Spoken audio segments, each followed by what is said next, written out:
नमस्कार दोस्तों, यूपीएससी हिंदी के स्टडी प्लेटफॉर्म पर मैं शुभम एक बार और आपका स्वागत करता हूं। तो दोस्तों, आपको पता है कि 500 क्वेश्चंस की एक टेस्ट सीरीज़ जो कि यूपीएससी हिंदी के द्वारा लाई गई है वो यहां पर चल रही है। और इसमें कल प्रारंभिक 100 प्रश्नों में, मतलब स्टार्टिंग के जो 100 क्वेश्चंस थे, उसमें से 25 मैंने एक ओपन वीडियो के थ्रू जो है यूट्यूब प्लेटफॉर्म पर डिस्कस किया है। और आज उसके बाद के 25 क्वेश्चंस मैं यहाँ पर डिस्कस करने के लिए आपके सामने उपस्थित हूँ। तो अगर आपको ये जो भी टेस्ट सीरीज़ चल रही है जो करंट अफेयर्स की, अगर आपकी प्रिपरेशन इस तरीके की कुछ है कि आपने अभी तक करंट के उतने क्वेश्चन नहीं किए हैं या फिर करंट के क्वेश्चंस को रिवीजन करने के लिए आपके पास प्रॉपर टाइम नहीं बचा है, तो आप ये टेस्ट सीरीज़ ज्वाइन कर सकते हैं। ठीक है, आप ये दिए गए नंबर पर, जो यहाँ पर एक नंबर दिया हुआ है 8840751912, इस नंबर पर आप टेलीग्राम करके बाकी जानकारी आप ले सकते हैं। बाकी आप अगर हमें मेल करना चाहते हैं तो आप UPSC हिंदी 4CSC@gmail.com इस पर मेल कर सकते हैं वर्किंग डे के 24 घंटे के अंदर। मतलब अगर मान लीजिए कल तो छुट्टी होगी, फिर भी अगर 24 घंटे के अंदर टीम ये कोशिश करती है कि आपको रिप्लाई बैक किया जाए। उसके अतिरिक्त आप हमें फॉलो कर सकते हैं टेलीग्राम पर, जिसमें UPSC हिंदी 4CS, ठीक है, ये आप जब डालेंगे टेलीग्राम पर तो हमारे लोगों के साथ आएगा, UPSC हिंदी के लोगों के साथ, जो आपने देख रखा होगा। ठीक है, और आप हमें यूट्यूब पर भी फॉलो कर सकते हैं। बाकी जितनी भी जानकारियां हैं वो यूट्यूब के डिस्क्रिप्शन बॉक्स में, सारे वीडियोस के डिस्क्रिप्शन बॉक्स में दी रहती हैं। तो बिना देर किए हम स्टार्ट करते हैं। कल हमने 25 क्वेश्चन किए थे, आपको पता होगा, तो हम आज 26वें क्वेश्चन से स्टार्ट करते हैं। तो आपके सामने जो 26वां क्वेश्चन है वो है यहाँ पर। ठीक है, आशा करता हूँ कि आपको ये प्रश्न दिखाई दे रहा होगा। ठीक है, वैसे एक बार मैं चेक करने की कोशिश करता हूं, तब तक आप क्वेश्चन रीड करिए।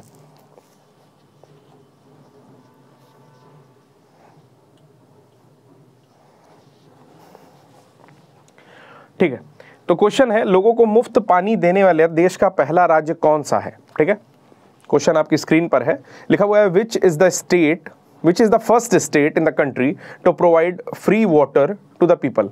मतलब देश में मुफ्त पानी कौन सा राज्य दे रहा है। आपके पास 4 ऑप्शन है।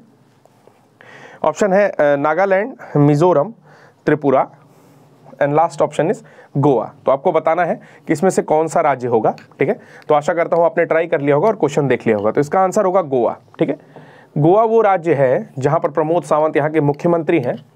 तो यहाँ पर लिखता जा रहा हूँ मैं, CM है यहाँ के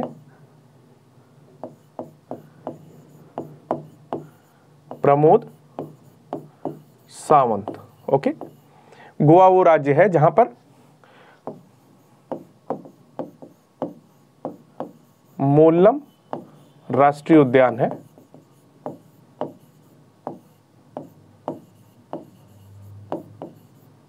ठीक है, गोवा वो राज्य है जो कि भारत में स्वतंत्रता के बाद भी स्वतंत्र नहीं था, पुर्तगीज के अंडर में था, पुर्तगालियों के, और 1961 में ये पुर्तगालियों से स्वतंत्र कराया गया। ठीक, तो इस राज्य ने क्या किया है कि अभी जो है लोगों को मुफ्त पानी देने का जो है कवायद स्टार्ट किया है। इसने कहा है, गोवा राज्य के जो मुख्यमंत्री हैं उनके एक प्लान के मुताबिक ये कहा गया है कि 16,000 लीटर पर डे जो डेली यूज़ का है पानी एक व्यक्ति को मुफ्त में दिया जाएगा। उसके लिए कोई चार्जेस नहीं लिए जाएंगे। ठीक है, तो एक स्कीम है इसके लिए। ठीक है, एक्सप्लेनेशन मैं आपके सामने यहाँ पर रीड करता हूँ। स्कीम जो है, save water to get free water. देखिए बॉटम में लिखी हुई स्कीम है ये। ठीक है, मैं इसको हाईलाइट कर दे रहा हूँ, save water to get free water. ठीक है ना, इस स्कीम के अंदर में क्या किया जा रहा है कि जो हाउस होल्ड हैं, लोग हैं, उनको 16,000 लीटर जो पानी मुफ्त दिया जाएगा। इसके लिए कोई शुल्क, इतनी तक की खपत के लिए घरों में कोई शुल्क नहीं लिया जाएगा।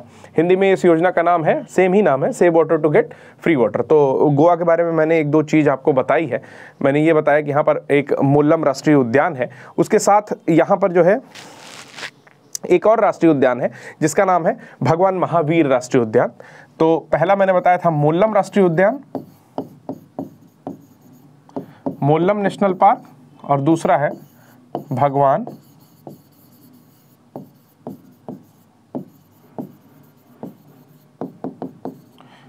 Mahavir national park. ठीक है, स्टेट का दर्जा इसको मिलता है 1985 में। ठीक है ना, बाकी ये 2 पार्ट में डिवाइड है। यहाँ का सबसे बड़ा जो डिस्ट्रिक्ट है उसका नाम आपका वास्को डी गामा है। ठीक है, तो पुर्तगीज़ का ये गढ़ रहा है। आपको मैंने बताया कि 1961 यानी कि 1961 में ये पुर्तगालियों से आज़ाद हुआ है। तो अगला प्रश्न हम लोग देखते हैं तब तक जो ये डेटा दिया हुआ है बोर्ड पर, ये आप नोट कर सकते हैं, ठीक है।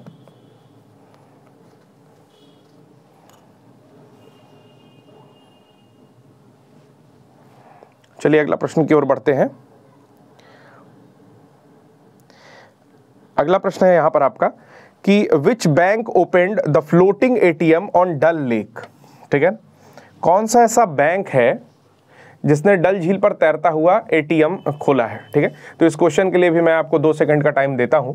क्वेश्चन एक बार और आप पढ़ लीजिए और कोशिश करिए कि इसका आंसर देने की, कमेंट बॉक्स में आंसर करिए कि कौन सा बैंक है जिसने फ्लोटिंग एटीएम जो है डल लेक पर बनाया है। तो वो बैंक होगा state bank of India, obviously, जिस बैंक के पास ज़्यादा पैसे हैं, ठीक है ना, वही है आपका जिसने एटीएम बनाया है डल लेक पर। तो सबसे पहले कुछ चीज़ें जानने वाली है कि ये जो डल लेक पर बनाया गया है तो ये किस स्टेट में है। तो डल लेक आप सभी को पता होगा कि जम्मू एंड कश्मीर में है। कहाँ पर है? J&K में है, ठीक। पहले ये स्टेट हुआ करता था, ठीक है ना, 2019 के 5 दिसंबर आई थिंक, ठीक है ना, यहाँ तक लेट मी चेक। तो ये सही है, 5 अगस्त होगा, ठीक है, इसका डेटा है 5 अगस्त। डिलीट कैसे होगा ये?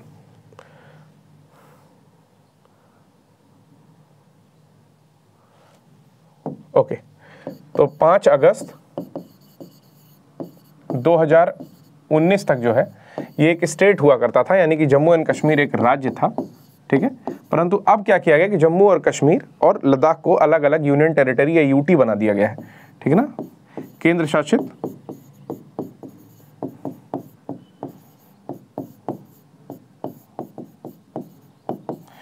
शासित प्रदेशों में बांट दिया गया है। तो डल लेक वहीं पर स्थित है, ठीक है। जो डल लेक है वो सेकेंड आपकी लार्जेस्ट लेक है वहाँ की। इससे बड़ी जो लेक है वो है वुलर लेक। वुलर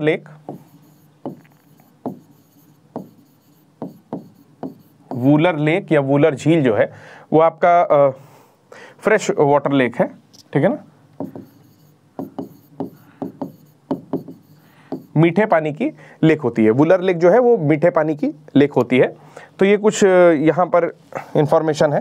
बाकी स्टेट बैंक ऑफ इंडिया जो है वो आपको पता होगा कि इंपीरियल बैंक ऑफ इंडिया के नाम से जाना जाता था, जो कि 3 बैंकों के विलय से बना था। स्टेट बैंक ऑफ इंडिया जो है वो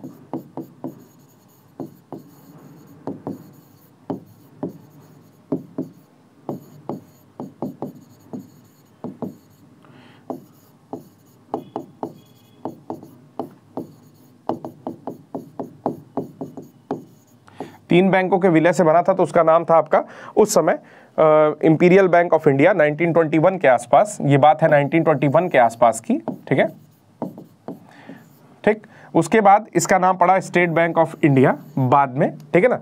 फर्दर जब देश आज़ाद होता है उसके आसपास में इसका नाम पड़ता है स्टेट बैंक ऑफ इंडिया, ठीक है। और 1959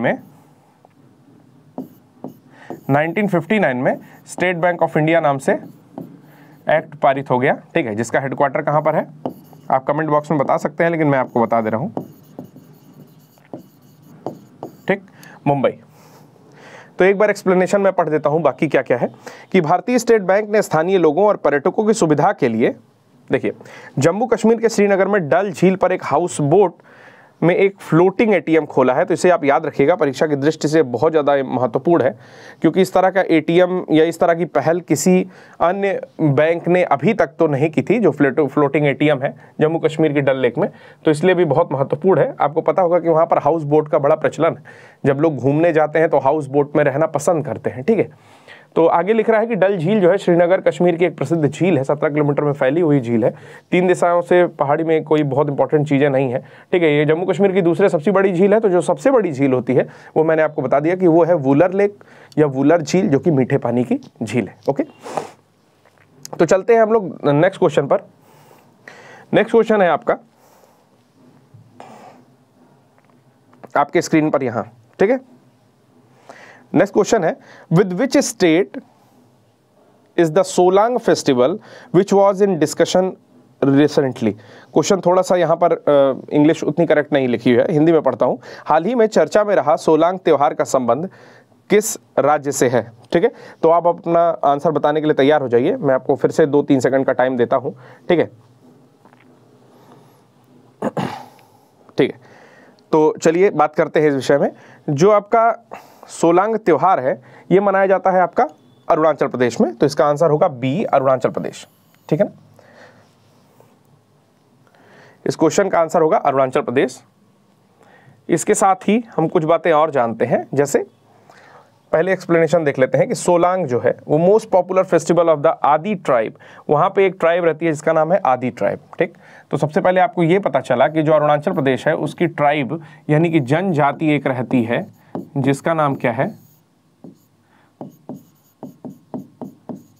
आदि जनजाति। ठीक है ना, वहाँ पर एक जनजाति रहती है जिसका नाम है आदि जनजाति, जिसके द्वारा ये मनाया जाता है। और जितने भी ऐसे फेस्टिवल होते हैं जो आपके रीजनल फेस्टिवल है, मतलब क्षेत्रीय स्तर पर जो मनाए जाते हैं, चाहे वो ओणम हो, चाहे पोंगल हो, या फिर जो आपका ये त्यौहार है सोलंग, ठीक है, ये हो, इसके अलावा चाहे चरचाप हो, बहुत सारे हैं। ठीक ना, जितने भी फेस्टिवल्स होते हैं वो बेसिकली कब मनाए जाते हैं, तो वो तब मनाए जाते हैं जब उनकी क्रॉप या तो अच्छी आती है, मतलब या तो फसलें बहुत अच्छी पैदा होती हैं, या फिर उनकी क्रॉप कटने की स्थिति में, यानी कि अब उसकी कटाई कर रहे हैं। ठीक है ना, तो ये प्राचीन काल से ऐसी मान्यता रही होगी कि अगर मतलब जिन फसलों के जरिए हमारा जीवन यापन चल रहा है, हमारा भरण पोषण हो रहा है, ठीक है, तो अगर ये फसलें अच्छी होती हैं, लाइक ये चीज़ निश्चित हो जा रही है कि 6 महीने हमें इनसे भोजन मिलना है, तो वो लोग उस स्थिति में जो है अपना एक फेस्टिवल या त्यौहार या सेलिब्रेशन उस तरीके का करते हैं। तो इसका नाम था आपका सोलंग फेस्टिवल, जो कि आंध्र प्रदेश की आदि जनजाति के द्वारा मनाया जाता है। इसके अलावा अगर हम लोग देखें तो जो मैंने बताया कि चपचार कूट मिजोरम में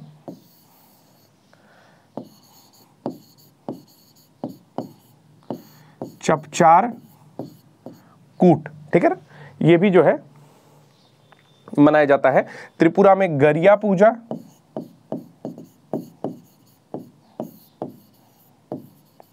ठीक, और मेघालय से रिलेटेड एक पॉइंट आपको बताता हूं कि मेघालय में एक तैरता हुआ पार्क है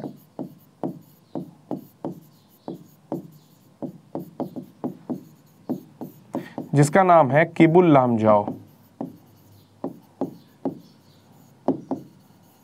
ठीक है, किबुल लामजाओ जो है तैरता हुआ एक पार्क है मेघालय में। ठीक है, तो ये कुछ इंपॉर्टेंट चीज़ें थी। बाकी मेघालय में यहीं पर जो है मौसिनराम है जहाँ पर सर्वाधिक वर्षा होती है। पहले वर्षा मेघालय के चेरापूंजी में होती थी, परंतु अब जो है मेघालय के मौसिनराम में सर्वाधिक वर्षा होती है। तो चलिए इतना पॉइंट आप नोट कर लीजिए। उसके अलावा मैं आपको एक इसी में होमवर्क दे रहा हूँ जो आप डिस्क्रिप्शन बॉक्स में बता सकते हैं। मैं पूछ रहा हूँ कि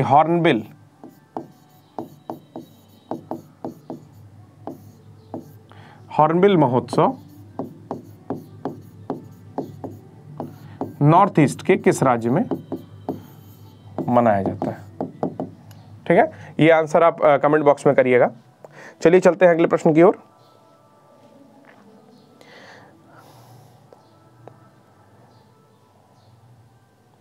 अगला प्रश्न है आपका यूनिवर्सल ब्रदरहुड डे। ठीक है ना, हिंदी इंग्लिश दोनों में यही प्रश्न है कि यूनिवर्सल ब्रदरहुड डे कब मनाया जाता है। ठीक है ना, तो इसको आप बताने की कोशिश करिए कि यूनिवर्सल ब्रदरहुड डे कब मनाया जाता है। एक भाईचारे के तरीके से ब्रदरहुड समझ में आ रहा है कि ये भाईचारे वाला जो त्यौहार है, आपको मेरी आवाज़ आ रही होगी मैं आशा करता हूँ। ठीक है ना, ये जो भाईचारे वाला त्यौहार है ये कब मनाया जाता है। ठीक है, तो इसका 4 डेट दिया हुआ है, 10 सितंबर, 8 सितंबर, 12 सितंबर और 11 सितंबर। उसके साथ ही हम लोग सितंबर माह के कुछ ऐसी घटनाओं को या तिथियों को याद रखने की कोशिश करेंगे जो कि कभी कभार कुछ एक दिवसीय परीक्षाओं में यानी कि वनडे एग्जाम्स में भी पूछ लेता है। ठीक है, तो यहाँ पर 4 ऑप्शन है, तो इसका करेक्ट आंसर होगा 11 सितंबर। ठीक है, 11 सितंबर इसका करेक्ट आंसर होगा। ब्रदरहुड डे, ठीक है, मनाया जाता है। ब्रदरहुड डे जो है ये मनाया जाता है स्वामी विवेकानंद जब आपके शिकागो विश्व धर्म सम्मेलन में गए 1893 में, तो उन्होंने जो वहाँ पर एक बहुत ही ज़्यादा इंटेलेक्चुअल और प्रभावित करने वाला जो स्पीच दिया, ठीक है, वहाँ के लोग उससे बहुत प्रभावित हुए। और उनका पहला स्टेटमेंट जो था, जो पहली बात उन्होंने बोली, उन्होंने कहा कि हमारे प्यारे भाइयों और बहनों, ऐसा करके कुछ बोला उन्होंने, ठीक ना, dear brothers and sisters like this. तो इस तरह से जो उन्होंने स्टेटमेंट दिया तो वहाँ के लोग बहुत प्रभावित हुए और अपनी विश्व धर्म सम्मेलन में बेसिकली वर्ल्ड रिलीजियस या रिलीजन कांग्रेस कुछ उसको कहते हैं। तो उसमें इन्होंने एक बहुत अपनी छाप छोड़ी भारत की, ठीक है। और फिर आपको पता है कि मार्गरेट निवेदिता या भगिनी निवेदिता जिसको ये बोलते थे, इनकी शिष्या बनी आगे चल के, ठीक है। तो उसी जो उन्होंने पहला वहाँ पर एक्सटेम्पोर एक स्पीच दिया वहाँ पर, ठीक है, वो इतना इफेक्टिव था कि 11 सितंबर को उसी से जो है सेलिब्रेट किया जाता है ब्रदरहुड डे, ठीक है। तो मैं एक एक्सप्लेनेशन पढ़ देता हूँ कि universal brotherhood day is celebrated across the world on 11th September every year to commemorate the historic speech given by the Indian thinker and spiritualist Swami Vivekananda in Chicago in 1893 on this day. Okay, Hindi में पढ़ देता हूँ हमारे हिंदी वाले भाई बहनों के लिए। भारतीय विचारक और अध्यात्मवादी स्वामी विवेकानंद द्वारा इसी दिन 1893 में शिकागो के विश्व धर्म सम्मेलन में ऐतिहासिक भाषण दिया गया और 11 सितंबर को जो है ब्रदरहुड डे के नाम से सेलिब्रेट किया जाता है। तो बाकी आप विवेकानंद के विषय में थोड़ा बहुत जानते होंगे, मैं बताने की कोशिश करता हूँ। विवेकानंद जो एक स्पिरिचुअल गुरु की तरह से हमारे भारत में प्रसिद्ध है, इनका पूरा नाम था, या बचपन का नाम आप कह सकते हैं, नरेंद्र दत्त, ठीक है ना। विवेकानंद का नाम था नरेंद्र दत्त, ठीक है, बचपन का नाम था नरेंद्र दत्त। और विवेकानंद जी के नाम पर या जन्म पर 12 जनवरी को, ठीक है ना, युवा दिवस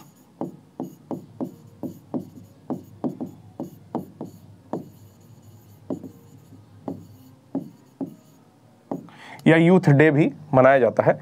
विवेकानंद के जो गुरु थे, ठीक है ना, जिनको माना जाता है कि वो काली माता के या काली जी के परम भक्त थे, उनका नाम था रामकृष्ण परमहंस,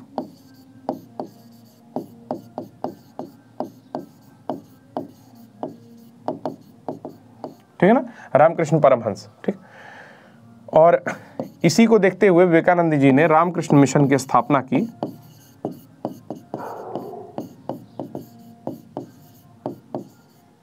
ठीक ना, रामकृष्ण मिशन की स्थापना करते हैं।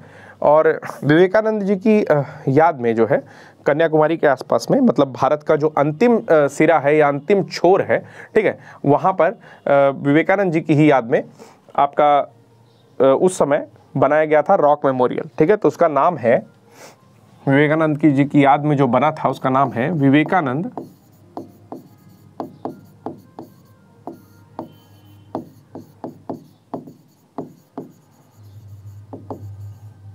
रॉक मेमोरियल, ठीक है, MEMORIAL। ओके, तो आशा करता हूं कि ये प्रश्न भी आपको समझ में आ गया होगा। अभी तक हम लोग आज के 3 प्रश्न टोटल कर चुके हैं। चौथे प्रश्न को देखते हैं, चलिए। चौथा प्रश्न है आपकी स्क्रीन पर।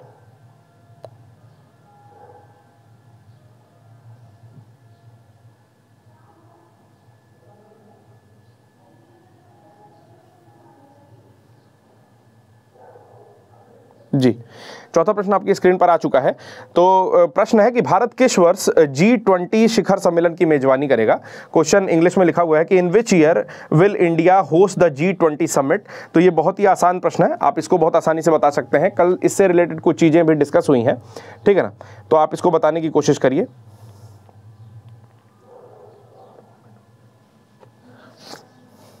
ठीक है, आशा करता हूं कि आप अपने कमेंट दे चुके होंगे।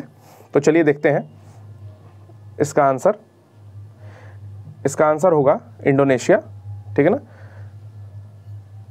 अच्छा, भारत कब करेगा? तो भारत है 2023 में, ठीक है, भारत 2023 में करेगा। चलिए, तो इंडिया कब होस्ट करेगा G20? 2023 में करेगा। 2022 में आपका इंडोनेशिया करेगा, ठीक। तो जो G20 समिट है वो बेसिकली आपके वर्ल्ड में जितने भी मुख्य आर्थिक रूप से स्ट्रॉन्ग देश हैं उनका एक समूह, ऐसा समझ लीजिए, ठीक है ना। मतलब इनका जो है वैश्विक व्यापार पर कब्जा है, इस तरह से आप समझ सकते हैं। तो इनके देशों का नाम तो ऐसे नहीं पूछता है, बट अगर इन केस अगर एग्जामिनर पूछता है कि इनमें से कौन सा G20 का नहीं है, तो उसके लिए हम लोग एक बार देख लेते हैं। कनाडा से शुरू करते हैं। तो कनाडा, यूएसए और मेक्सिको, ये तीनों कंट्रीज़ हैं। ब्राज़ील और अर्जेंटीना यहाँ की दो बड़ी कंट्रीज़ हैं, ठीक है ना। यहाँ से देखते हैं तो साउथ अफ्रीका है, अभी तो बीच का छोड़ दीजिए, अपने और आइए तो आ गया रशिया, चाइना, इंडिया, ये इंपॉर्टेंट कंट्रीज़, ऑस्ट्रेलिया, ठीक है। उसके बाद इंडोनेशिया, जापान और south Korea, okay. UK, Germany, Turkey, Saudi Arabia, France, ये 19 हुआ। अगर आप गिन रहे होंगे तो ये केवल 19 हुआ। इसके अलावा होता है यूरोपियन यूनियन। तो यूरोपियन यूनियन और 19 कंट्रीज से मिल करके आपका बना है G20, ठीक। तो आपका पूछा है कि in which year India will host, तो इंडिया होस्ट करेगी 2023 में, ठीक है ना। और अभी इस साल कौन होस्ट कर रहा है? इस साल होस्ट कर रहा है इंडोनेशिया, ओके। आपसे अगर इन केस आपका भाग्य खराब रहता है और पूछ लेता है कि लास्ट ईयर कौन किसने होस्ट किया था, मतलब 2021 में, ठीक, तो ये हुआ था रोम में। हालांकि ये पूछेगा नहीं तो इसका कोई मतलब नहीं है, ओके। बाकी ये दो चीज़ें आप याद रखेंगे। नेक्स्ट क्वेश्चन की ओर हम लोग चलते हैं। तो अगला प्रश्न है हम लोग का, जो कि थोड़ा बहुत दिख रहा है, ठीक है। चलिए, अगला प्रश्न है कि बाजरा मिशन किस राज्य सरकार द्वारा लॉन्च किया गया था, ठीक है। तो आशा करता हूं कि मैं बहुत तेज़ी से नहीं बोल रहा हूं, ना बहुत तेज़ चल रहा हूँगा, ठीक है। अगर आपको लग रहा है कि मैं तेज़ चल रहा हूं तो आप बता सकते हैं, ठीक है। तो bajra mission was launched by which state government. तो यहाँ पर 4 ऑप्शन दिया हुआ है कि मध्य प्रदेश, इंग्लिश वाले विद्यार्थियों को नहीं दिख रहा होगा, हमारे जो दोस्त इंग्लिश में है मैं उनके लिए पढ़ दे रहा हूँ option, Madhya Pradesh, Jharkhand, Andhra Pradesh and last option is Chhattisgarh. तो आप अपना बताइए कि किस स्टेट ने इसको बाजरा मिशन, मतलब बाजरा मिशन किस स्टेट ने या किस स्टेट द्वारा लॉन्च किया गया। तो इसका आंसर है छत्तीसगढ़, ठीक है ना। यहाँ पर लिखा हुआ है, काफ़ी सारा एक्सप्लेनेशन है, तो एक कुछ चीज़ें बता देना चाहता हूँ कि on September 10, 2021 the Chhattisgarh state government formally launch the millet mission, ठीक है ना। बाजरे को क्या कहते हैं? मिलेट कहते हैं। तो मिलेट मिशन जो है छत्तीसगढ़ की सरकार ने लॉन्च किया है। वहीं हिंदी में देखते हैं तो छत्तीसगढ़ राज्य की सरकार ने आपका बाजरा हब बनाने के लिए, मतलब यहाँ पर बाजरा का सबसे ज़्यादा प्रोडक्शन किया जाए, इसलिए जो है आपका इस उद्देश्य से बाजरा मिशन की औपचारिक शुरुआत की है। इस मिशन के तहत भारतीय बाजार अनुसंधान हैदराबाद के राज्यों के 14 जिले के साथ समझौता पर हस्ताक्षर किया गया है, ठीक है ना।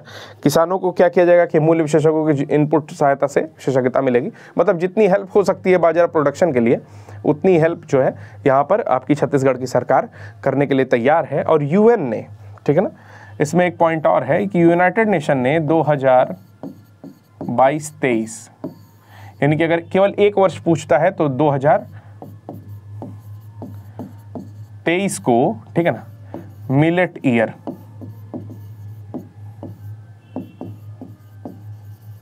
घोषित किया है, ठीक है। 2022-23 को मिलेट ईयर घोषित किया है। तो ये पॉइंट भी आप नोट कर लीजिएगा साथ ही में, ठीक। इतनी चीजें आप करिए। एक बार मैं कैमरा चेक कर लेता हूं।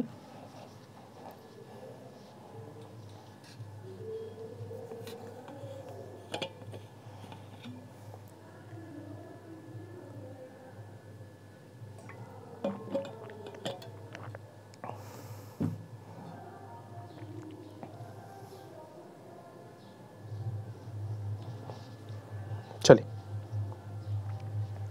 सब कुछ ओके है, स्टार्ट करते हैं, आगे चलते हैं नेक्स्ट क्वेश्चन पर,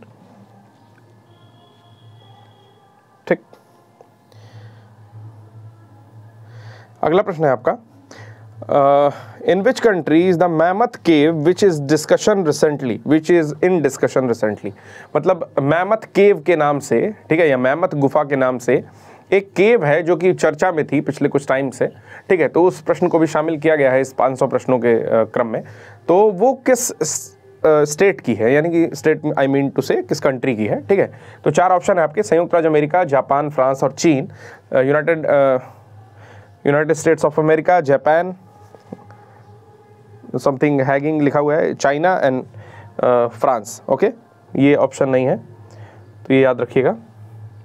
हैंगिंग इन गलत है ये, ठीक है ना, फ्रांस है।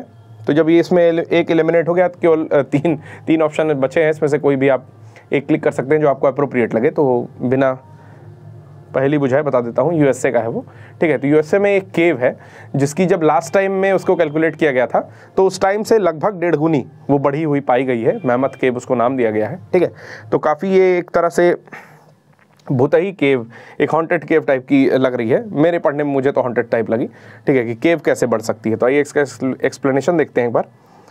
आप देख रहे हैं कि मैमथ केव नेशनल पार्क है एक, ठीक है ना, ये US national park in west central Kentucky, ठीक है ना। यहाँ पर देखिए मैमथ केव को सबसे लंबी गुफा में या केंचुकी में जो है इंक्लूड किया गया है। ये लॉन्गेस्ट केव सिस्टम है वर्ल्ड का, मतलब इससे लंबी केव वर्ल्ड में नहीं है। केव सिस्टम मतलब कि बहुत सारी केव जो है एक दूसरे में जुड़ी हुई हैं। The length of the world's largest cave increased, ये इसकी जो लंबाई है वो बढ़ चुकी है, ऐसा बताया जा रहा है। This cave entered the record books in 1969 when a total length 65 mile, यानी कि 105 किलोमीटर के पास में जो है इसकी उस समय में लेंथ होती थी।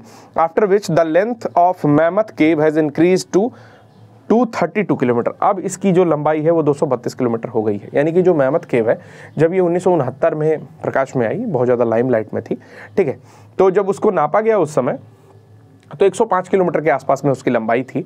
बट जब अभी उसको रिसेंटली देखा जा रहा है, जब ये रिकॉर्ड इसका कायम हो गया, तो अब जब उसको देखा जा रहा है तो इसकी लंबाई जो है बढ़ के 232 किलोमीटर या 144 मील, ठीक है ना, वो 1.5 गुने का आसपास मील का फ़र्क होता है, तो आप देख लीजिएगा, ठीक है।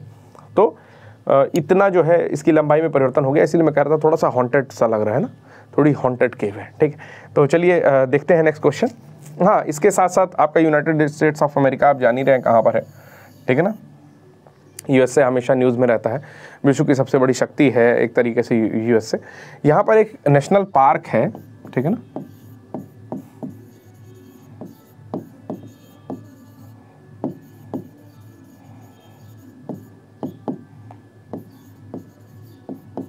ठीक,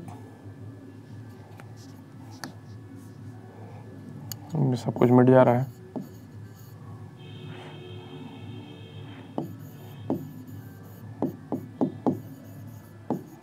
एक्चुअली अभी प्रैक्टिस नहीं है। तो येलोस्टोन नेशनल पार्क जो है यहाँ पर है, जो कि सबसे बड़ा गर्म पानी का स्रोत है। यहाँ पर गर्म पानी का, जिसको बोलते हैं गीजर,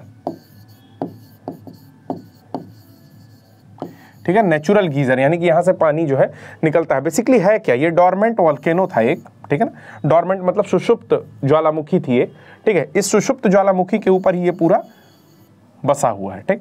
तो जहाँ से भी ये फूटता है वहाँ पे गर्म पानी का गीजर निकल सकता है। आप इसके लिए यूट्यूब पर चले जाइए और येलोस्टोन नेशनल पार्क डाल करके इसके विषय में देख लीजिए। अगर यूट्यूब पे जाएंगे और अभी तक हमारा चैनल सब्सक्राइब नहीं किया है तो प्लीज़ आप यूपीएससी हिंदी चैनल को सब्सक्राइब कर लीजिए। नेक्स्ट आगे देखते हैं अगला प्रश्न।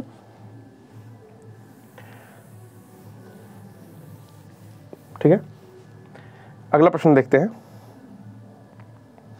प्रश्न है आपका, व्हेन वाज द प्रधानमंत्री मुद्रा योजना लॉन्च्ड। ठीक है, प्रधानमंत्री मुद्रा योजना को कब लॉन्च किया गया। ठीक, तो हाल ही में ये मुद्रा योजना न्यूज़ में क्यों है, क्योंकि मुद्रा योजना तो काफ़ी पहले लॉन्च हुई। ठीक है, जैसा कि आपको भी पता होगा कि मुद्रा योजना आज की पिछले 2 साल की तो नहीं है। ठीक है, तो फिर न्यूज़ में क्यों है।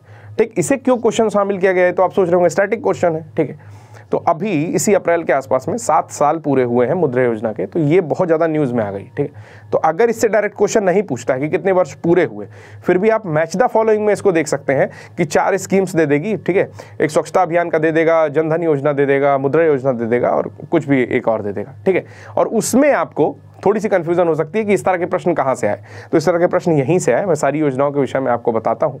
पहले आप इसका आंसर करिए कि ये कब आई। ठीक है, तो ये योजना जो है 7 साल हुए, तो आप ऑब्वियसली जोड़ सकते थे कि कब आई है। तो ये योजना आई है आपकी 2015 में। ठीक है, आप इसका एक्सप्लेनेशन खुद से पढ़ लीजिए। देखिए क्या है कि 8 अप्रैल के आसपास जो है, 8 अप्रैल मतलब देखिए, सबसे एक चीज़ और बताना चाहता हूँ, क्योंकि कल से मैं बहुत सारी डेट्स आपको बता रहा हूँ, बहुत सारे मंथ बता रहा हूँ।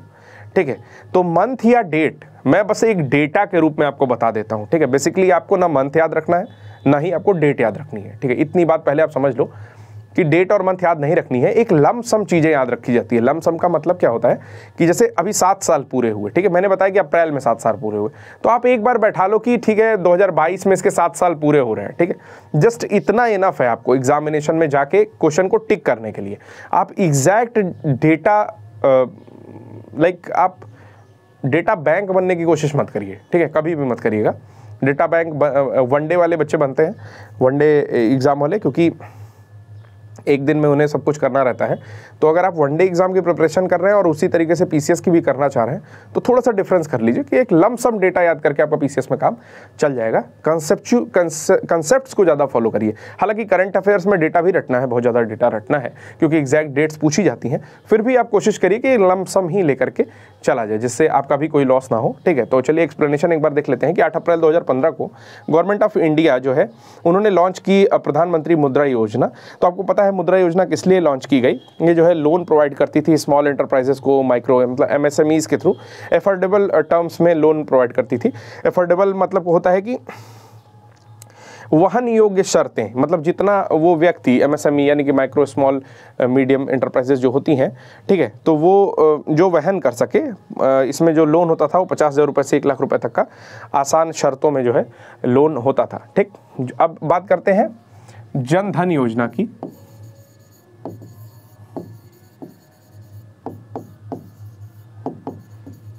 और इसी के साथ एक योजना आई थी स्किल इंडिया। ठीक, तो मुझे लगता है ये अगस्त में आई है 2014 में। ये दोनों योजनाएं आई हैं अगस्त 2014 में, जनधन योजना और स्किल इंडिया योजना जो है ये अगस्त 2014 में आई है। उसके बाद आता है आपका मेक इन इंडिया, इसी के 1 महीने बाद आपका मेक इन इंडिया आता है, भारत में बनाओ। और जब इसका शो हो रहा था तो आपको पता होगा कि शेयर में आग लग गई, मतलब मेक इन इंडिया का जहाँ पे परफॉर्मेंस चल रहा था वहाँ पर क्या लग गई? आग लग गई थी। ये आपका 2014 में ही सितंबर महीने में आया, 28 को आया था, फिर ये भी 28 को ही होगा। 28 अगस्त को ये आया था, 28 सितंबर को ये आया था। डेट याद नहीं रखनी है जो मैंने गोल कर दिया है, ठीक है। बस सितंबर 2014 में मेक इन इंडिया आया था। उज्ज्वला योजना, इसके बाद आई उज्ज्वला योजना, और उसने क्या किया कि स्कीम शुरू की पहल, ठीक है ना। उस समय एक स्कीम शुरू की पहल जो कि आपकी Guinness book of world record,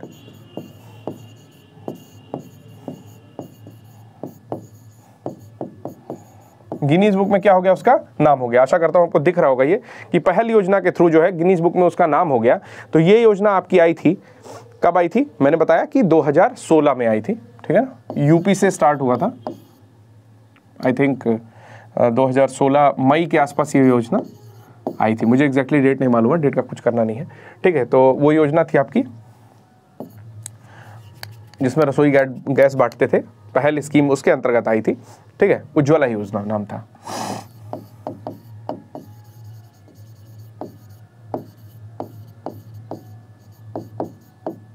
Ujjwala योजना, ओके। तो ये कुछ योजनाएं हैं जो आपका प्रधानमंत्री मुद्रा योजना के आसपास जो है, उसके साथ साथ में मैं कुछ चीजें बता दिया हूं आपको, ठीक है। अब आपको बताना है कि बेटी बचाओ बेटी पढ़ाओ ये स्कीम किस वर्ष आई? चलिए कमेंट बॉक्स में आप अपना आंसर करिएगा। अगला प्रश्न हम लोग देखते हैं, तो मैं फिर एक बार इसका ऐड कर दे रहा हूं। जो यूपीएससी हिंदी है, 1 सेक, ओके।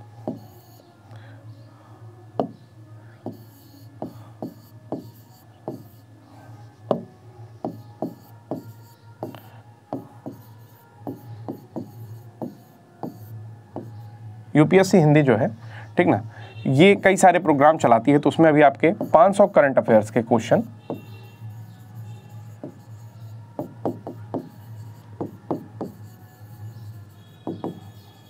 ठीक, 500 करंट की एक टेस्ट सीरीज लेकर के आई है, ठीक है। जिसको भी ज़्यादा जानकारी लेनी होगी वो 88 40 75 19 12 पर जो है कांटेक्ट कर लेगा। और ये इस बात की मैं आपको डिटो गारंटी तो नहीं दे सकता कि इसी में से प्रश्न पूछेंगे, बट मैं ये आपको कह सकता हूँ कि अगर करंट के 25 प्रश्न आए, ठीक है, तो कम से कम आपको 15 प्लस प्रश्न देखे हुए आएंगे, ठीक है ना। क्योंकि ये जो करंट अफेयर्स आपके प्रिपेयर किए जा रहे हैं ये डिफरेंट मैगजीन से, ठीक है, उसके साथ जो टेस्ट सीरीज बड़ी संस्थाएं चलाती हैं उनके टेस्ट सीरीज को भी ध्यान में रखकर, फिर जो योजनाएं हैं जिनके 5 साल 7 साल 100 साल कुछ ऐसी घटनाएं हैं, ठीक है, जो पूरी हुई हैं, उसके साथ साथ जो अभी वर्तमान में ऐसी चीज़ें जैसे कुछ एनवायरनमेंट से रिलेटेड एक हरा भरा प्रोग्राम करके है, ठीक है ना, जहाँ पर आपका प्लांट सीडिंग कराया जा रहा है, सीडिंग अभियान है आंध्र प्रदेश में हरा भरा नाम से उसको, ठीक है। तो मतलब कुछ ऐसी चीज़ें, ठीक है, जैसे रामप्पा मंदिर हाल ही में न्यूज़ में है, ठीक है। इस तरह से कुछ एक बनाया गया ठीक है, पूरा प्लान, एक शेड्यूल तैयार किया गया और फिर हर क्षेत्र से कुछ कुछ क्वेश्चन, ठीक है, शामिल किए गए इसमें कि 50-50 प्रत्येक खंड से कुछ क्वेश्चन शामिल किए गए और 10 विषय से ऊपर आपको इसमें कुल मिलाकर के चीज़ें मिलेंगी। तो आप इसे ज्वाइन कर सकते हैं, ठीक है ना। नंबर मैंने आपको बता दिया है और इसका वीडियो सोल्यूशन डिस्कशन भी मैं कर ही रहा हूँ, ठीक है। आगे चलते हैं। अगला प्रश्न है आपका, where was the country's first luxury bus boat service started. तो इसे सीधा याद कर लेना है कि ये श्रीनगर में स्टार्ट की गई है, ठीक है ना। ये योजना सीधा श्रीनगर में स्टार्ट की गई है। एक्चुअली हुआ क्या कि एक ambitious project has to started to revive water transport in Kashmir, ठीक है ना। तो जो कश्मीर का वाटर ट्रांसपोर्ट है, जैसे मैंने बताया कि डल झील पर ATM एक डाला है इन्होंने, ठीक है, उसी तरीके से जो जल परिवहन है उसको पुनर्जीवित करने के लिए एक महत्वाकांक्षा एम्बिशियस प्रोजेक्ट स्टार्ट किया है इन्होंने क्या किया कि झेलम नदी पर अभी ट्रायल बेसिस पर उस बोट को लॉन्च करने के लिए एक निजी कंपनी ने पायलट प्रोजेक्ट स्टार्ट किया है, ठीक है।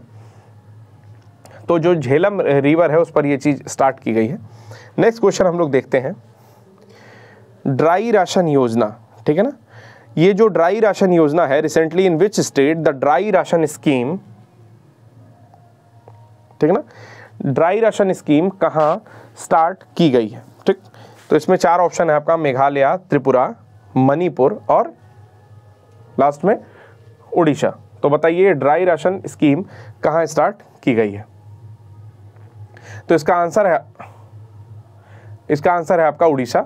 उड़ीसा में ये ड्राई राशन स्कीम जो है स्टार्ट की गई है। बेसिकली कहा क्या गया है, ड्राई राशन ये होता है कि जैसे मिड डे मील होता है उसी तरह आपको उस समय बच्चे जो होते हैं उन्हें ड्राई राशन मिलेगा, यानी कि पका के भोजन नहीं मिलेगा, ड्राई राशन मिलेगा। ये स्कीम आपको मैंने बता ही दिया कि सितंबर 2021 में स्टार्ट की गई, ठीक है ना। और 5 किलोग्राम राइस दिया जा रहा है माइग्रेंट वर्कर्स को फ्री ऑफ कॉस्ट, ओके। जो मैं दूसरा बता रहा था dry ration kit scheme, sorry मैं ये नहीं बताया, मैं दिल्ली का बता दिया। दिल्ली में क्या था, जो ड्राई राशन किट स्कीम है उसमें आपका मिड डे मील के टाइम में प्रोवाइड किया जाएगा 6 महीने के लिए ड्राई राशन। ये जब कोविड का समय चल रहा था तब ये योजना चलाई गई थी। तो दोनों योजनाएं थोड़ी सी कंफ्यूजिंग है, याद रखिएगा, जैसे मैं कंफ्यूज हो गया, ठीक है। इसमें है कि सितंबर 2021 में उड़ीसा गवर्नमेंट जो है उसने एक योजना लॉन्च की जिसमें ड्राई राशन माइग्रेंट वर्कर्स को दिया जा रहा है, ठीक है। इस स्कीम के अंडर में 5 किलोग्राम राइस, ओके। तो ड्राई राशन ये योजना अभी उड़ीसा में चल रही है, लेकिन एक और चल रही है student dry ration kit scheme, ठीक है ना। यहाँ पर है छात्र सूखा राशन किट योजना। ये शुरू की गई थी आपका जब कोविड आया, तो उसमें 6 महीने के लिए, ठीक ना, स्कूल में मिड डे मील के टाइम में आपको प्रोवाइड ड्राई राशन जो है आपकी गवर्नमेंट, दिल्ली गवर्नमेंट प्रोवाइड कर रही थी।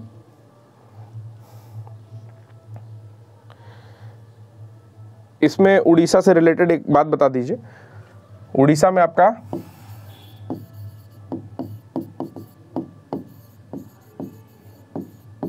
व्हाइट पैगोडा कहा जाने वाला एक मंदिर है, ठीक है ना। ये व्हाइट पैगोडा किस मंदिर को कहा जाता है, तो कहा जाता है जगन्नाथपुरी को, ओके, जगन्नाथपुरी को कहा जाता है। बाकी खारवेल शासक, खारवेल जो है यही उड़ीसा का शासक था, ठीक। और खारवेल ने कौन सा एक लेख लिखवाया था, हाथी गुम्फा अभिलेख, ठीक है। जिन्हें इंग्लिश में जानना है उनके लिए मैं लिख दे रहा हूं यहां पर,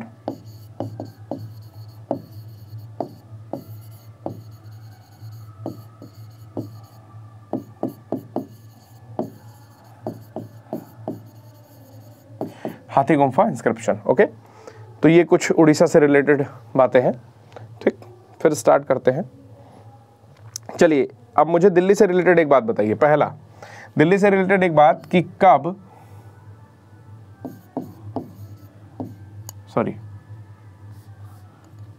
दिल्ली राजधानी कब बनी और सबको मालूम होगा।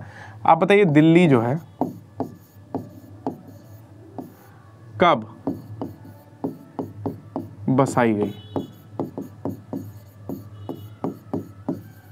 मीन्स इसका नामकरण किसने किया, किसने बसाया। ठीक है ना। ये आप कमेंट बॉक्स में बताइएगा कि दिल्ली जो है किसने बसाया है, कौन सा शासक था जिसने दिल्ली बसाया है। ओपन करना है सर।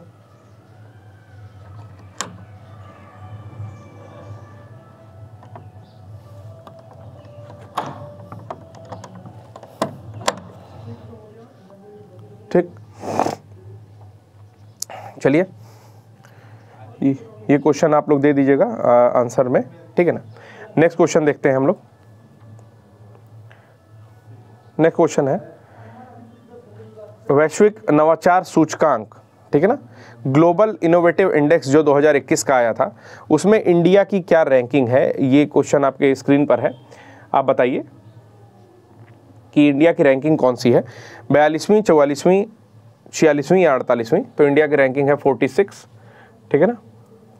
भारत की रैंकिंग है 46वीं, ठीक है ना। ग्लोबल इनोवेटिव इंडेक्स या GII जो है वो लॉन्च किया जाता है वर्ल्ड इंटेलेक्चुअल प्रॉपर्टी ऑर्गेनाइजेशन या वीपो के द्वारा, ठीक है।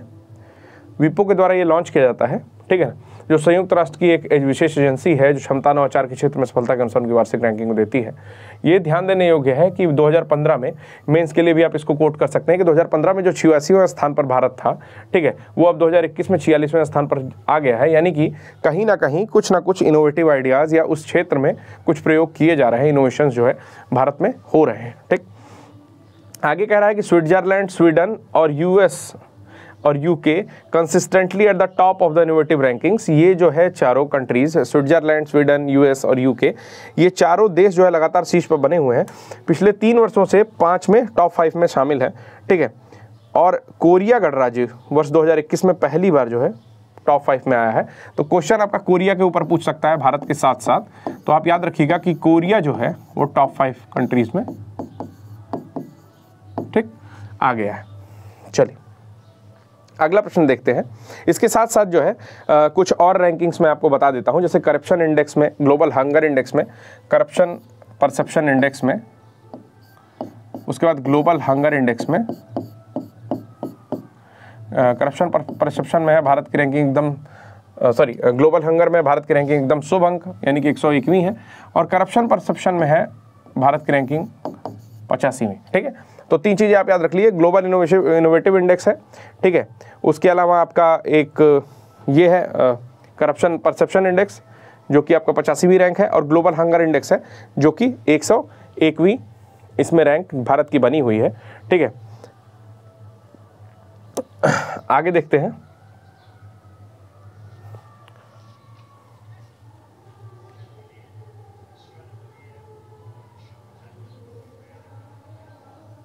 अगले प्रश्न पर आते हैं।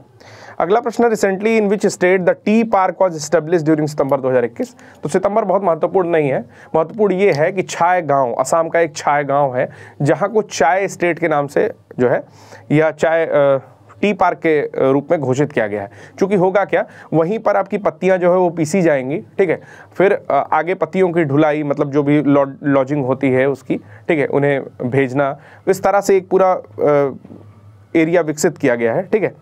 तो ये स्टेट जो होगा वो असम होगा, जो कि न्यूज़ में है, जहाँ पर टी पार्क आपका बनाया जा रहा है। तो कह रहा है कि असम कामरूप जिले के छाय गांव में एक चाय पार्क स्थापित किया गया है, जहाँ पर उस चाय पार्क में क्या क्या होगा, एक रेल, बंदरगाह, कनेक्टिविटी, कार्गो, गोदाम सुविधाएं, चाय पीसना, सम्मिश्रण, पैकेजिंग, मतलब जितनी भी चाय से रिलेटेड चीज़ें होती हैं कि उसको वहाँ पर पीसने से रिलेटेड, कार्गो, रेल लिंक इत्यादि, एक्सपोर्ट करने तक की सारी सुविधाएं उस एक आपके चाय जो पार्क है उस पार्क में, आपका टी पार्क में अवेलेबल कराई गई हैं। तो उसका नाम है छाय गांव। तो आप याद रखिएगा, चाय गांव या छाय गांव कुछ भी याद रख लीजिएगा, कामरूप डिस्ट्रिक्ट में, ये आसाम के है। और आसाम पिछले साल से, ठीक है, जो वहाँ के ट्राइबल्स हैं उनके सरेंडर से, मतलब जो ऐसे ट्राइबल्स थे, ठीक है, जो टेररिस्ट एक्टिविटीज़ में रहते थे, जो अलग स्टेट की मांग करते थे, तो उनके समर्पण के बाद से भी जो असम है वो बहुत ज़्यादा न्यूज़ में रहा है। एक चीज़ और, असम जो है वो पूर्वोत्तर के सभी जिलों राज्यों से कनेक्ट करता है, यानी कि टच करता है बाउंड्री। तो एक बार असम को आप देख भी लीजिएगा, ठीक है। चलिए नेक्स्ट चलते हैं। असम के विषय में मैंने कल बताया भी था कि यहाँ पे ओरांग नेशनल पार्क है, उसके बाद आपका वन राइनो के लिए आपका काजीरंगा है, ठीक है ना, नामेरी नेशनल पार्क यहीं पर है, ठीक। तो कुछ नेशनल पार्क है, एक रिसेंटली अभी नेशनल पार्क जो है यहाँ पर शामिल किया गया है, तो उसको आप कमेंट बॉक्स में बताइए कि कौन सा नेशनल पार्क अभी रिसेंटली असम से शामिल किया गया है, ठीक। नेक्स्ट देखते हैं नेक्स्ट क्वेश्चन। क्वेश्चन है which state top the food security index 2021। तो डायरेक्टली इसका आंसर देख लेते हैं कि गुजरात जो है वो जो फसाई यानी कि FSSAI भारतीय खाद्य सुरक्षा और मानक प्राधिकरण है, उसका जो तीसरा अभी रिपोर्ट आया यानी कि तीसरा जो चरण उसका चल रहा है, उसमें ये बताया गया, ठीक ना जी। तो कह रहा है तीसरा राज्य खाद्य सुरक्षा सूचकांक जो जारी किया है, इसमें कह रहा है कि गुजरात जो है शीर्ष रैंकिंग पर है, उसके बाद केरल और तमिलनाडु सबसे निचले स्थान पर या बिहार रहा। ठीक है, छोटे राज्यों में देखोगे तो गोवा सबसे पहले है, ये चीज़ भी याद रखनी है कि छोटे राज्यों की अगर बात की जाए तो उसमें गोवा है, उसके बाद मेघालय मणिपुर का स्थान आता है। ठीक है ना, तो यहाँ पर लिखा हुआ है कि among these Goa ranked first. ठीक है ना, यूनियन टेरिटरीज में आपका जम्मू एंड कश्मीर जो है यूनियन टेरिटरीज में सबसे ऊपर आता है। तो अगर फर्स्ट की बात की जाए तो 3 है, पहला है आपका गुजरात, ठीक है ना, छोटे राज्यों में आपका बात किया जाए तो आपका गोवा, और अगर यूनियन टेरिटरीज में बात किया तो जम्मू कश्मीर जो है रैंक इसकी ऊपर है। ठीक, अब देखते हैं नेक्स्ट क्वेश्चन है who has been appointed the president of press trust of India recently. ठीक है ना, प्रेस ट्रस्ट ऑफ इंडिया के कौन से नए व्यक्ति जो है अपॉइंट किए गए हैं। तो ये बिल्कुल रटने वाला प्रश्न है कि ये अभी सरकार हैं जिन्हें अभी प्रेस ट्रस्ट ऑफ इंडिया के लिए जो है रिसेंटली अपॉइंट किया गया है। ठीक है, तो इसमें ज़्यादा कुछ देखना नहीं है कि ये एमेरिटस के संपादक थे और आनंद बाजार ग्रुप आता है एक, ठीक है, आनंद बाजार पत्रिका या ग्रुप है उसका पूरा एक, ठीक है ना, उसके पब्लिकेशंस में ये रहते थे। ठीक ना, उन्हीं को इलेक्ट किया गया है chairman of press trust of India यानी कि PTI का चेयरमैन, इनको अभी सरकार को, ठीक ना, PTI का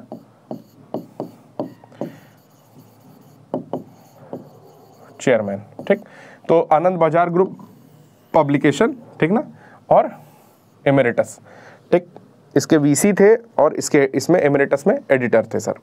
चलिए अगला प्रश्न देखते हैं, 40वां प्रश्न। कह रहा है which country elected Europe's first parliament with majority of women. तो आइसलैंड वो कंट्री है जहां पर आपकी 63 महिलाओं में 33 महिलाओं ने जो है इलेक्शन जीत करके वहां पहुंची हैं सभा में अपने। तो ये वर्ल्ड के लिए एक बहुत ज़्यादा एक एपिटोम यानी कि एक बेस्ट एग्जाम्पल साबित हो रहा है जहाँ पर महिलाओं को पुरुषों से भी ज़्यादा तवज्जो दिया जा रहा है। ठीक है, यानी कि ऐसा कुछ सोच लीजिए कि एक तरीके से महिला प्रधान देश है। ठीक है, तो आइसलैंड ने एक जो है यहाँ पर एग्जाम्पल पेश किया है कि किस देश ने महिलाओं के बहुमत वाली यूरोप की पहली संसद को चुना है। ठीक, तो वो देश है आपका आइसलैंड, इसने 63 सदस्यीय संसद में से 33 सीटों पर महिलाओं को चुना है। ठीक, फिर उसके बाद अगला क्वेश्चन है कि निसर्ग का नामकरण कौन किया था। तो आशा है कि ये जो क्वेश्चन है इसका आंसर आपको पता होगा। निसर्ग तूफान काफ़ी ज़्यादा तबाही मचाया था, तो निसर्ग तूफान को बांग्लादेश ने नाम रखा था। ठीक है, अभी कल मैंने एक क्वेश्चन पढ़ा है गुलाब, तो गुल आब है बेसिकली, तो गुलाब का नामकरण किसने किया था।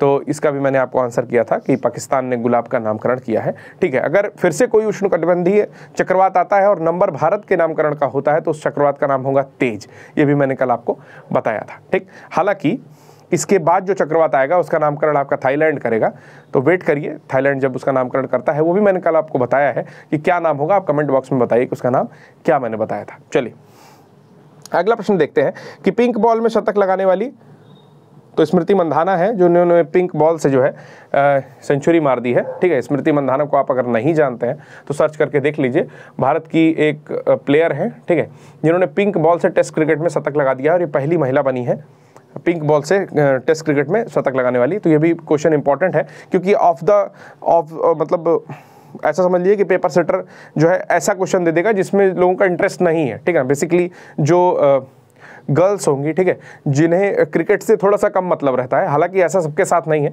बट जो भी गर्ल्स हैं जिन्हें थोड़ा सा कम मतलब रहता है उनके लिए ये क्वेश्चन मैं टिक करता हूँ कि इस तरह के क्वेश्चन जो है इस बार पूछे जा सकते हैं। ठीक, तो स्मृति मंधाना है जिन्होंने ऑस्ट्रेलिया में खेले जा रहे ऐतिहासिक डे नाइट टेस्ट मैच में, ये भी याद रखिएगा डे नाइट टेस्ट मैच था वो, ठीक है, इसमें उन्होंने शतक अभी लगाया है। अगला प्रश्न देखते हैं, who launched its biggest creator education programme in India. किसने अभी क्रिएटर एजुकेशन प्रोग्राम जो है लॉन्च किया है भारत में। तो ट्विटर, फेसबुक, इंस्टाग्राम और गूगल, आप इसका आंसर बताइए कि किसने अभी आपका क्रिएटर एजुकेशन प्रोग्राम लॉन्च किया है। तो ऐसी संस्था मार्क जुकरबर्ग की फेसबुक है जिसने अभी क्रिएटर एजुकेशन प्रोग्राम जो है भारत में लॉन्च किया है। ठीक है, बाकी इसका एक्सप्लेनेशन यहाँ पर दिया हुआ है, अगर आपको ये पढ़ना है तो आप पढ़ सकते हैं कि अपने समुदाय को सीखने, कमाने और विकसित करने का अवसर प्रदान करने के लिए भारत में अपना सबसे बड़ा creator education enablement programme launch किया है। यानी कि लिख रहा है Facebook launch its largest creator education and enablement program in India to provide content creator on its platform, and Instagram is the opportunity to learn, ठीक, earn and grow their communities। तो आपको पता भी है कि लोग सीख रहे हैं, अर्न कर रहे हैं, ग्रो कर रहे हैं। ठीक, अगला प्रश्न देखते हैं। ठीक, 46वां है, विच स्टेट, किस राज्य के चिन्नौर चावल को जीआई टैग जो है प्रदान किया गया है? आप लोग इसका आंसर करिए। 15 मिनट 10 मिनट, ठीक है। तो हाल ही में किस राज्य के चिन्नौर चावल को जीआई टैग प्रदान किया गया है? तो राज्य है मध्य प्रदेश। ठीक है, मध्य प्रदेश के चिन्नौर चावल को जो है अभी जीआई टैग प्रदान किया गया है। ठीक है ना। तो यहाँ पर इसका एक्सप्लेनेशन है, आप देख सकते हैं। ठीक, ठीक है। तो ये बालाघाट जिले में होता है चिन्नौर चावल, और जीआई टैग प्रदान करने से इसको ग्लोबली जो है आइडेंटिफिकेशन मिल जाएगा और इसकी जो मांग है वो बढ़ जाएगी। ठीक है, तो इस प्रकार जो है जीआई टैग चिन्नौर चावल को प्रदान किया गया है। उसके अलावा काजी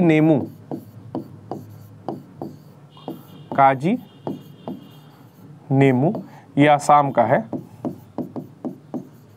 ठीक, इसको भी जीआई टैग दिया गया है। इसके अतिरिक्त पोंदू, मलाई पोंदू, ठीक, ये है आपका तमिलनाडु का लहसुन है। ठीक है, इसे भी जीआई टैग दिया गया है। उसके अतिरिक्त बिहार के कई सारे आम को जीआई टैग दिया गया है, जो आप जीआई टैग लिस्ट आपको मिल जाएगी, किसी भी गूगल पर आप सर्च कर लेंगे, वहाँ से डाउनलोड करके जो रिसेंटली जीआई टैग्स दिए गए हैं उन्हें आप पढ़ सकते हैं। और ऐसे जीआई टैग्स आप ज़्यादा ध्यान दीजिएगा जो थोड़े डिफरेंट सेक्टर से आते हैं। ठीक है ना। हाँ, पढ़ा भी रखा है, रमन सर ने अभी हाल ही में यूट्यूब पर जीआई टैग्स जो है पढ़ाया है, तो उसे भी आप वो वीडियो भी देख सकते हैं। और अगर अभी तक आपने सब्सक्राइब नहीं किया होगा तो यूपीएससी हिंदी भी चैनल आप सब्सक्राइब कर सकते हैं। चलिए नेक्स्ट क्वेश्चन देखते हैं। बोनालू फेस्टिवल, ओके, बोनालू त्यौहार जो है वो कहाँ, किस राज्य से संबंधित है? तो सीधे देख लेते हैं इसको कि बोनालू फेस्टिवल जो है वो तेलंगाना के लोग मनाते हैं। बोनालू जो है वो गॉडेस महाकाली, ऐसा माना जाता है कि जो महाकाली हैं उन्हीं को जो है बोनालू वहाँ पर जानते हैं तेलंगाना में उस नाम से। ठीक है, तो महाकाली की पूजा की जाती है। बोलंगानू वहाँ का वार्षिक त्यौहार है, साल भर में एक बार मनाया जाता है। और हैदराबाद, सिकंदराबाद, तेलंगाना, उसके अलावा भी उसके हर एक सेक्टर में, मतलब जो भी एरिया है वहाँ मनाया जाता है। मंथ ऑफ आषाढ़, तो ये आषाढ़ के महीने में मनाया जाता है, हिंदी मंथ है आषाढ़। ठीक ना, यानी कि जुलाई अगस्त के आसपास। तो आपको पता है कि जब यहाँ पर मतलब भयानक गर्मी पड़ती रहती है तो उस समय ये बोनालू वहाँ पर मनाया जाता है। तो अब देखते हैं, 3 प्रश्न और बचा है आज के लिए। देखिए, सफ़ेद प्याज, एक प्रश्न दे रहा है कि सफ़ेद प्याज को हाल ही में कहाँ का जो है जीआई टैग प्रदान किया गया है? तो शायद ये महाराष्ट्र का है। ठीक है, तो बिल्कुल ये महाराष्ट्र का ही है कि the famous white onion of Alibeg या अलीबाग। ठीक ना, तो अलीबाग में मशहूर सफ़ेद प्याज होता है जिसको जीआई टैग या भौगोलिक संकेतक वहाँ पे दिया गया है महाराष्ट्र में।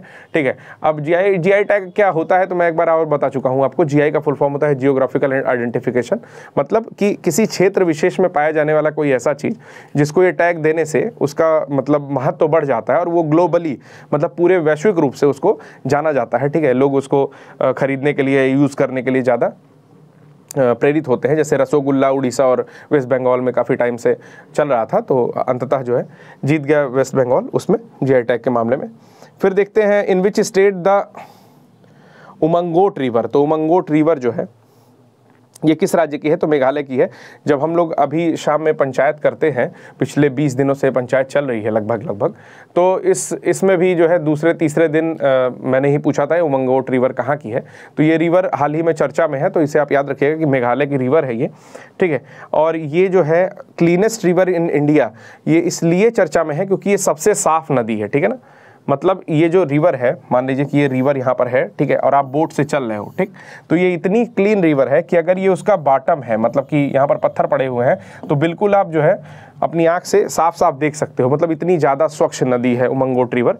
तो जहाँ पर गंगा और आपका यमुना, जो गंगा तो उतनी प्रदूषित नहीं है, लेकिन यमुना और फिर जो लखनऊ में बहती है आपकी नदी वही, ठीक है, गोमती रिवर, ठीक है, वो इतनी ज़्यादा प्रदूषित हो चुकी है, और गंगा भी बहुत ज़्यादा प्रदूषित हो चुकी है पहले की अपेक्षा, ठीक है। उस स्थिति में उमंगोट रिवर को अगर देखा जाए तो Umngot river one of the cleanest river, इस तरह से आप कह सकते हैं, ठीक है ना।